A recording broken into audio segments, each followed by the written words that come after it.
Welcome back to an amazing episode of the Pokemon Go Third Shield PvP podcast. Guys, in this episode, I have the one and only Kenan, the creator of PvP IV. He's joining us today and he's gonna walk us through how to best use his app that is available on Android and on Apple. And why it's so cool, it's like PvPoke because, but what it is, it gives you the guaranteed win or lose condition. So you can actually really simulate your battles and able to use your Pokemon better in Ultra, Great, Masters, and any league possible that you want to play in. So we actually get him. Oh, and he's also the one who wrote an amazing article that's been shared hundreds of times now about how to get to rank 10. He's an amazing and very knowledgeable player, and I cannot wait to pick his brain and talk more about the current league, the Premier Cup, Ultra League, and so much more today on this podcast. So guys, make sure to tune in and make sure that if you're listening, make sure you watch the episode because we're going to do some demonstration as well. So guys, check it out in YouTube, the link is below, or if you are watching, then just make sure you stay tuned. Let's get started. Thank you so much, Kenan, for coming on the podcast. I'm super excited to have you. Thanks for having me. I'm excited to be here. And the reason why I'm so excited, because you just written an article that has been circulating around in the PvP community, and I read it on Reddit. PvPoke sent it to me, and then so many people reshared it. I read it, and the article was all about how to get to rank 10. And once I read that, I was like, we gotta have you on the podcast. But before we even talk about that crazy article that you have written and all the things you have done for the PvP community, I just want to ask you, how did you even get started with Pokemon Go? Yeah, so I was actually like one of the people who started very early on back in 2016. That summer, one of my friends showed it to me, and a few of us spent the whole summer just playing, whenever we could. After that, I took a break for quite a while. I didn't play until like maybe October 2019, when actually my girlfriend saw one of her friends playing it, and she never played before, but she was kind of curious. So since I played before, I kind of showed her how to play, and then we both got pretty into it from there. Probably now I'm a bit more into it than she is, but yeah, that's kind of like my story. So after, basically October 2019, I've been playing pretty hardcore since then, especially since PvP came out. That's funny you said that. I want to mention is because FP Sticks, who is an amazing content creator, he had a similar story that his girlfriend was the one actually who brought him into Pokemon Go, and it's just funny. And then now he's more involved, just like you. Yeah, I actually didn't know that was how I got into it, but yeah, I watch his videos all the time. Oh, that's awesome. So what I want to ask you, so you mentioned PvP, especially when you returned, they introduced it. So how did you is that something that you always wanted, or when they introduced it, you just jumped on it? Yeah, so I gotten back into it a little bit before PvP started, but I've always been very competitive. I played similar games like Clash Royale. I played very competitively when that was more popular. So as soon as it came out, it was basically just something that I was like, yeah, I'm definitely going to get into this since I'm already playing, the other parts of the game. This was just, for me now, the coolest part of the game, for sure. That's awesome. Were you one of those early starters and adopters who played like the invitation only, meaning like, you have to be best friends and start, or to Go Battle League is where you started? I started in Go Battle League. Yeah, I never played any of the, Silph Cups aside from, just like casually battling my fans before that. I really didn't do PvP at all before, Go Battle League came out. So it was definitely a bit of a scramble, getting all the Pokemon that you need for PvP once I started getting into it just a few months ago. Yeah, that's actually awesome to say that, because so many of our listeners, I guarantee you that they just started PvP just like me in Go Battle League. So that's very relieving, to hear that you were able to get to the top basically just by, this short amount of time, and without battling for a whole year in Silph Arena like the season before. And then also not only that you're able to do that, but you were able to write in such a big article that people actually learn from, how to get to rank 10. So my question, what I wanted to ask you is that, so how can someone who, let's say, just starting out like you did a few months ago in PvP get better, or should improve, to get better in Go Battle League? Yeah, so I think the main thing is just playing a lot. I basically max out my sets pretty much every day. And just getting those reps in, you'll just eventually learn over time, as long as you're every game playing critically and trying to think about, how to make the best play and thinking about when you lose, why you lose. That's definitely the best way, sort of learning from your own personal experience. But then there's a lot of other great resources, like the Silph Arena on Reddit. some popular YouTubers like, you mentioned FP Sticks has some good videos, and then PV Pokey is of course a great resource. Just making use of all these great resources that are available to us, and learning as much as you can from all of them. But ultimately it just comes down to being willing to put in the time, I think, and really just looking at your own gameplay critically. And those are all really good reasons and how to actually get better, because that's how I started too. FP Sticks is funny you mention it, because I think almost all of us started by watching his videos and analyzing it. So what I wanted to ask you is also, do you recommend sticking with one single team, or would you recommend like changing it up throughout the same league? So what I usually do is at the start of the league, when the meta is sort of undefined a little bit, I'll play a bunch of different teams, and maybe for 3 or 4 days, I'll switch up my team every set, try to find a team that I think is doing pretty well against the current meta. And then after that, I never switch my team again. I'll stay with the same team for the rest of that and just try to learn every little matchup, every little, detail that I can. Once you're playing at like the highest level, you need to be able to basically know right away like how you're going to play a matchup.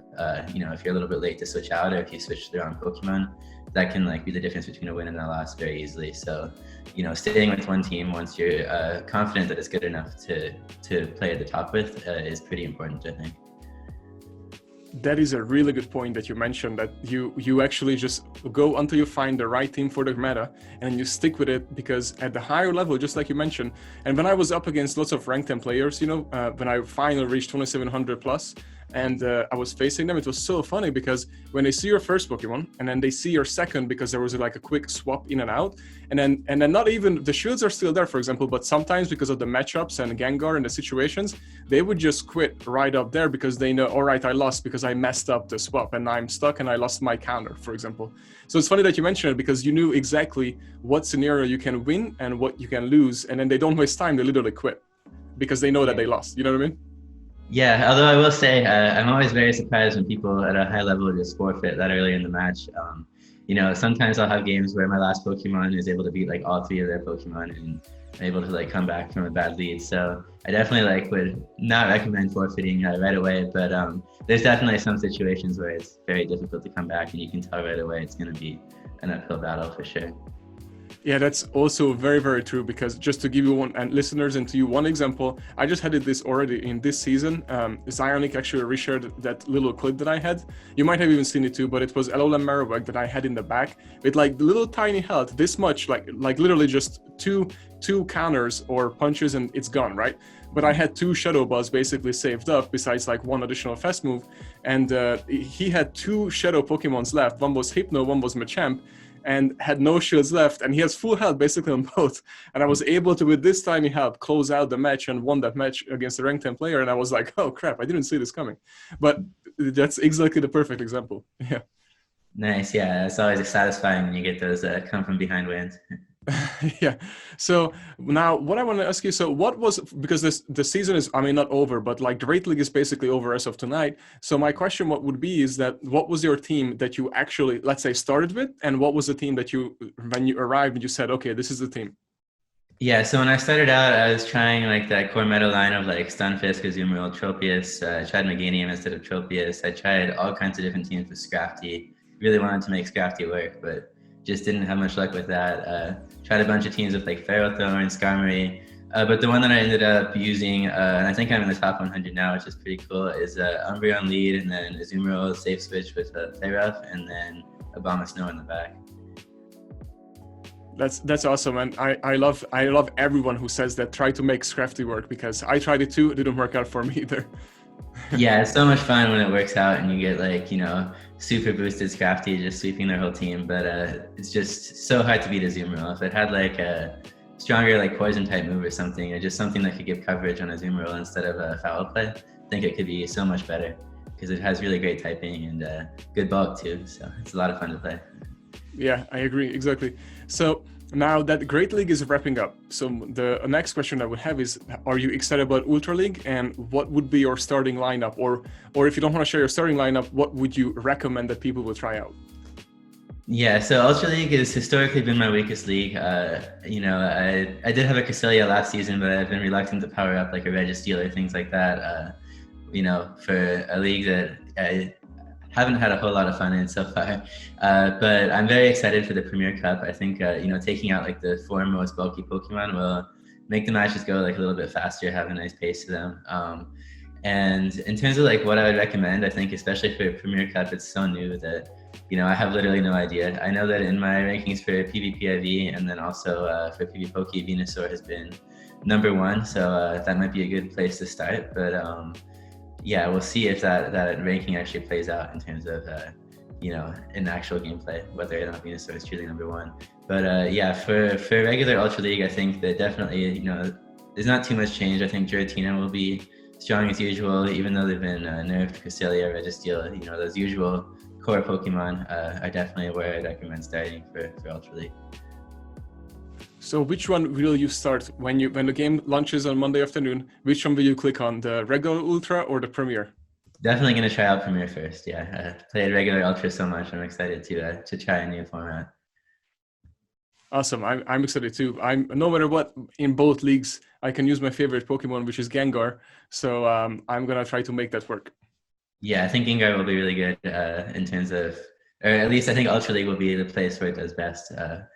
Hopefully it will have enough bulk that it can get by, but we'll see. Exactly. Okay. So now do you know anything at all about the Fly Cup yet? Or you haven't looked into it, or you haven't heard anything? So far I haven't heard anything about it. As far as I know, it's been, there's going to be a Flying Cup at some point, and that's basically all we know. We don't know the CP cap or anything. So unless I missed something, yeah, I'm not thinking about that too much until we hear some more details. Okay, I have no idea either. So that's how I was just wondering. I don't know if it's Great League, Ultra, or Masters, but I'm hoping it's Great League just because in Ultra we would have literally like barely any options compared to Great League. PG, yeah, right. You can go up there. Yeah, the one thing I'm worried about is I don't have an Aerodactyl under the 1500 CP cap, and I've heard Aerodactyl will be like the strongest option. So hopefully they'll make that available if it's going to be a 1500 cap. You just blew away our secret, because Aerodactyl can basically just wash everything with its rock slides. Yeah, right. That's what I've been hearing too. It does seem like it has great typing for a Flying Cup. All right, so we talked about it off Twitter. I mean, we talked about it off the camera on Twitter and everything, and you sent me a video. So what I wanted to do is what you have been working on, and you wanted to share, and you said it's coming out on Android, right? Or it's already out? Yeah, it's finished. Unfortunately, it was rejected by the Play Store, so hopefully it'll be out on Android any day now. But it's already available on iOS, so that's at least a good start. Okay, perfect. So let's talk about it for a minute, because when you sent me the video, I thought it was very interesting, and I really liked it because it literally can tell me the win. What do you call it? The win, not solution. The what do you call it in English? Your win. Win condition? There we go. That's it. That's the word. Win condition. So it literally can tell you the win conditions or lose conditions, and technically, let's say, guarantee it in a way that as much as an autopilot could guarantee it for you. So while you're basically just explaining how it works and what people should look for it, we're gonna add in the video. So while you're basically speaking, our guest, if you're listening, make sure to check it out on YouTube, because you're gonna play a video. If you're watching, then just make sure to watch the screen right now, because you're gonna be able to see while you are talking. So go ahead, please take over. Yeah, so basically I've been creating PvPIV, which is an app that has a bunch of features similar to what you might find on PvPoke or an IV ranker. So it has like Pokemon rankings and a battle simulator and an IV ranker. And so one of the coolest things about it is the 1v1 battle simulator, which as you see on PvPoke, it basically shows, if you battle one Pokemon against another, who's going to win, who's going to lose, what moves do you use. But you can basically imagine that what PvPIV does is it takes like the sandbox mode in PvPoke, and it just tries like a bunch of different combinations until it finds like what it can basically guarantee is like the best one in terms of which moves you're using, what order you use them, the timing in terms of when you use them relative to your opponent's moves. And so it's basically providing this like highly optimized gameplay, which you can hopefully follow like turn by turn to optimize your own gameplay in real games. And then it sort of expanded that as well, so that when you rank your Pokemon's IVs, you can actually see like how many matchups it has better or worse compared to the rank 1 IVs as well. So that's a cool feature of the IV ranker that we have. That's amazing. And when you send it over to me and send the pictures, I was like, oh man, this is gonna change everything for me. So I actually gonna start playing with it once Ultra comes out. So tomorrow, while the league is down, I'm not gonna use my sets in Great, so I'm just gonna wait so Ultra I can use all of them. And until then, I'm just gonna play around with it so I can try to figure out what's my best scenario with my Gengar. Yeah, I do that all the time. Hopefully you're on iOS or Android will get around to approving it, but yeah. Yeah, I'm good. I'm on iOS, so it will be fine. I'm actually gonna. I didn't even look it up yet because I wanted to hear your story and what it is exactly and how people should use it first when I actually get it. But now after this, I'm going to start playing with it. All right, great. Yeah, yeah. I'll probably be doing the same thing right before Ultra League starts.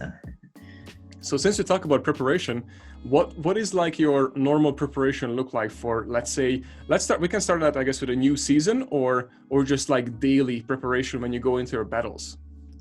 Yeah, so before I go into my battles, the main thing I usually do is I just look at different teams. When I'm going to pick like a specific team, I try to think about it. Does it have so many weaknesses that it's probably not going to work? What Pokemon do I need to watch out for? And so on. And then in terms of like after each battle, especially with the lead, if I face a lead that I don't like immediately know, do I win this matchup? What moves do I use?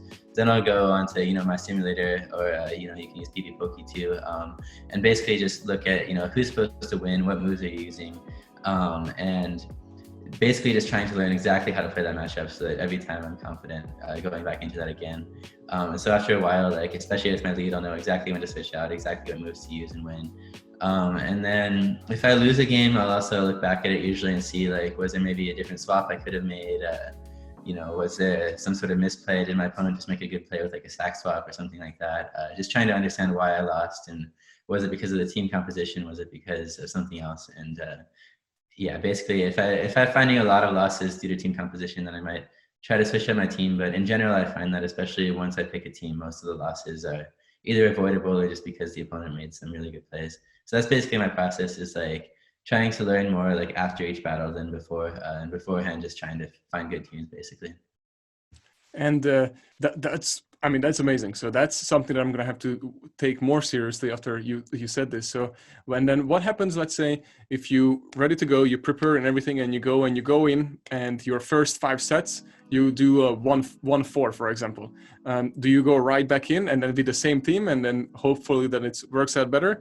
Or do you have any, like some people just, all right, I'm gonna take off a few hours, come back later? Like, do you have any recommendation, or what do you do when you have like you hit a wall basically?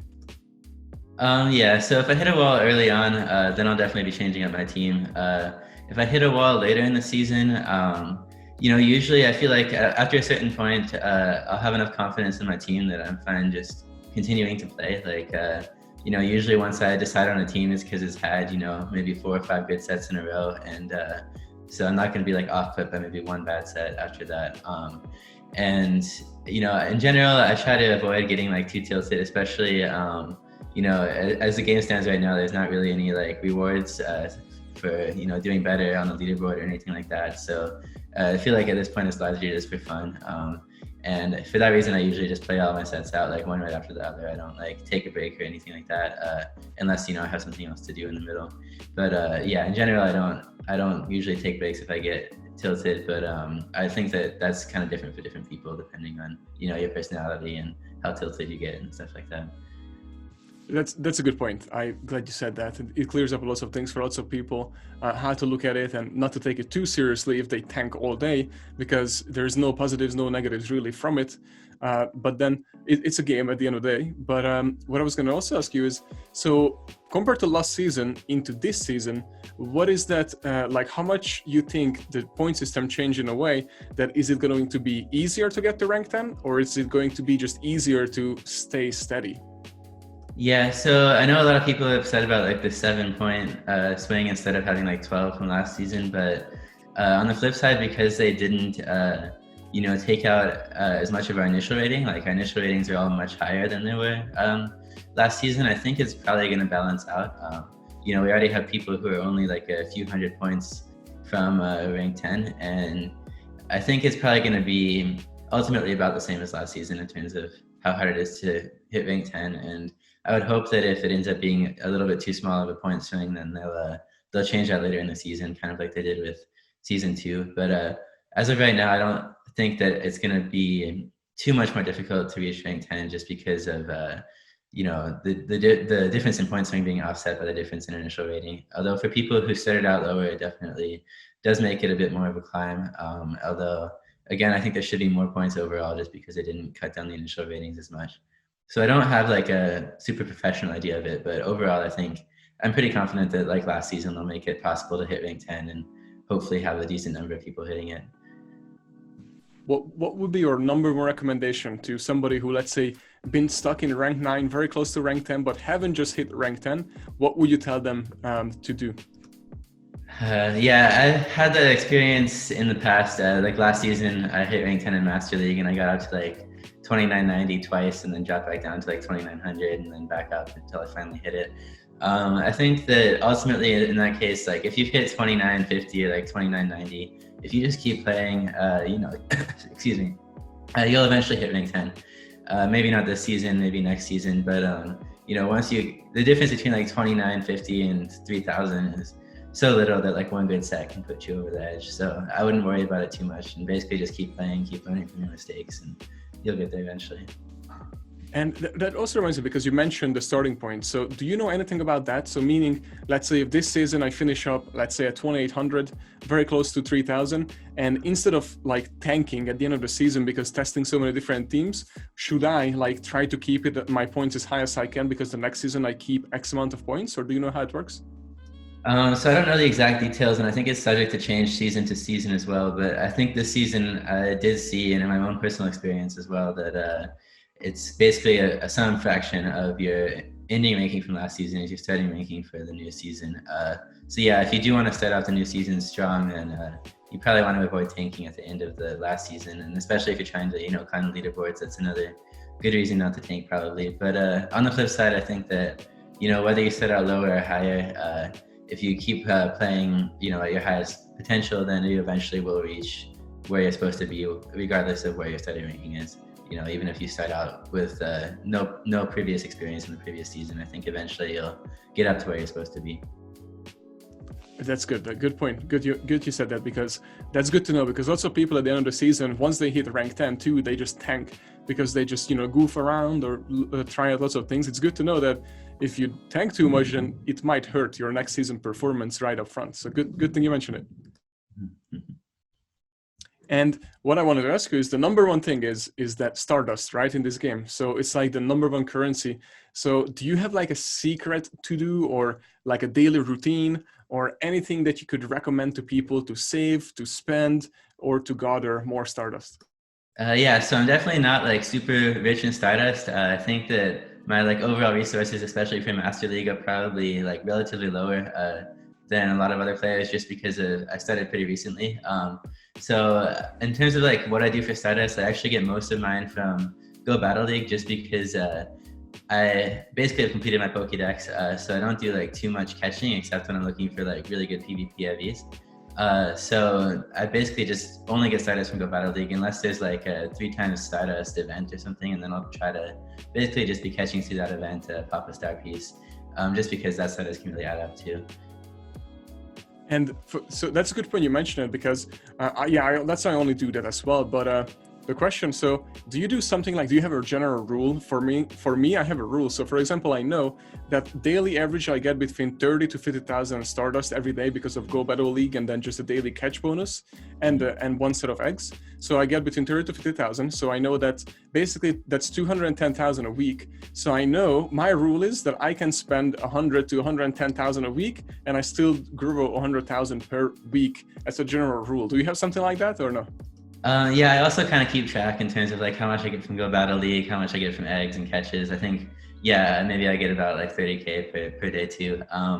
But yeah, I basically have a tendency to spend it pretty quickly after I get it. I try to keep around like maybe 150K extra, if even that, sometimes less, just in case, something comes up and I'm like, wow, I really need this to use this now. But for the most part, I basically just spend it as I get it. So yeah, generally I'm pretty low on Stardust, so I'm usually the one looking for the Stardust chicks rather than giving them out. Yeah, it's so easy to spend it, especially since that update when you can just power up so quickly as well. And And I don't know how I did it, but I did it 2 times already when I accidentally clicked on adding a second move because I was just in a hurry. So I was just clicking and, randomly hit it twice on legendary, like on a Giratina. I have a crappy Giratina, so it's 100k and 100 candy that just went out the window like this. That's unfortunate. Yeah, Yeah. That's really too bad. So this question is the question I ask every single person because I just want to know what's your opinion on this, regardless if it's a good or a bad opinion. Everybody has their own on it, and I just want to know because I'm excited about it, and hopefully you are too. So the question is, do you think that down the line, not necessarily this year, maybe 10 years even, but in the near future, do you think Pokemon Go will go into esports? I really hope so. I think there's a long history, especially with just Pokemon in general, of having these competitive events. Like the mainline video game series has very competitive, championships and tournaments. The trading card game has the same thing. So I think there's definitely going to be like interest and expertise in terms of like bringing Pokemon Go to that scene. And I definitely think there's like enough skill in the game that, there could be a good amount of interest in it. And the only reason I can think of why it wouldn't happen is just the barrier to entry. Like, you have to literally like go out in the world and catch Pokemon to, build up the team to battle with. And I can see that turning some people away. For me, I really like that as part of the game, but I can see that sort of like, making it so that there's less people overall playing. But I definitely think the potential is there, and I really hope they go that direction. Yeah, me too. And that was good. I mean, good to hear from you too as well. One thing that since you mentioned, I don't know if you read this, but I just read it. They announced it about a month or 2 months ago. So in Tokyo, they have the yearly esports like convention, and they have the finals and lots of stuff going on. And guess what? Pokemon Go is actually registered there. So oh, really? Yeah, the reason why I'm mentioning this is because the way they are doing the battles is, I think, invitation only, and it's 16 players, but they can only use Pokemon they actually catch that day. So that's how they do it there. Oh. That's actually pretty interesting. Like, you have to actually go out, catch, and then battle with them. I like that a lot. I had not heard of this, but that could be a really good way of doing it. Yeah. The only thing is that all your hard work for the past 4, 5, 6 years just out the window, right? Because it doesn't really count. Yeah, that's true. And yeah, I guess it kind of depends on if you get lucky with the catches. Like if somebody, happens to catch like a rank 1 Azumarill or something, that's probably a bit of an advantage. But yeah, definitely still, I think that's really cool. I hadn't heard about this. Yeah, it's. I cannot wait to find out. It's in October or November. I have to look it up again, but we'll see. And it will be broadcasted, so we're gonna be able to see it.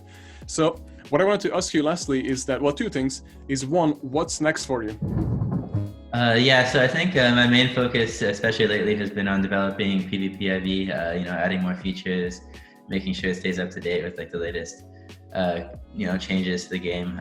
So that's my main focus. I would like to, finish the season on the first page of the leaderboards. I've been on like 3rd page, I think maybe even 2nd page once, but I'd really like to get up to that 1st page. I think that'd be really cool.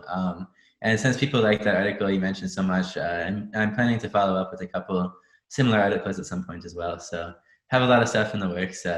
Hopefully I'll be able to find the time to do all of it.